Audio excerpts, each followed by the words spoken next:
পুরস্কার তুলে দিল সুনন্দ। দ্বিতীয় হয়েছে অভিস্মিতা দে। অভিস্মিতা দের হাতে দ্বিতীয় পজিশনের পুরস্কার তুলে দিচ্ছে আমাদের সুনন্দ বসু। মঞ্চে অভিস্মিতা দের হাতে পুরস্কার তুলে দিচ্ছে সুনন্দ বসু।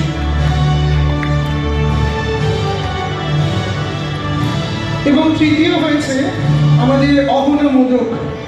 এরা প্রত্যেকেই আমাদের এত স্নেহের, এদের সকলের ভবিষ্যৎ জীবনের উজ্জ্বলতম অধ্যায় আমরা